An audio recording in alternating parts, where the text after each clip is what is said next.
for today's video, ito na nga po yung part 2 ng aming vlog. Ano naman, sa umpisang-umpisa pangalan ng vlog, tiyan ko nga kaagad ang bumunga. Kahit nga ganyan yan, ilumiliit na nga yan sa kakalinis ko kay Madam Koreana at pag-exercise nga namin ni Yobo. Dahil nga malapit na nga mag-summer dito sa Korea, kaya ipupush ko na talagang pumaya para makapagsuot na nga rin ng mga pang-sexy at mga fitted na dami para lumuwa at lalong ma-inlove nga sa akin ng Yobo ko. Medyo matapos na ako mag-exercise, kunahanan ko naman sila ng video ng pag-exercise nila. This time nga ako na nga lang muna ang kukuha ng mga video dahil pagka si Yobo baka patagilid na naman.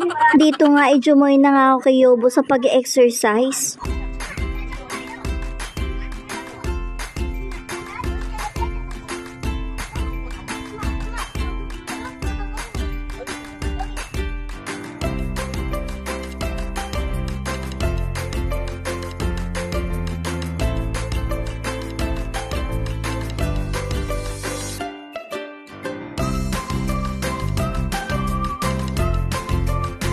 Matapos na nga kami sa pag-exercise, dumiretso na nga kami kaagad sa bahay dahil naghihintay nga ang bunso ko. So habang pauwi nga kami, bumubungad pa nga rin dito ang magagandang view dito sa park na to. Pagdating nga ng hapon, hinayaan ko nga muna maglakad-lakad at maglaro dito sa kalsada ang dalawa kong anak. O siya, hanggang dito na lang po muna ang aking vlog. Hanggang sa susunod muli. Salamat!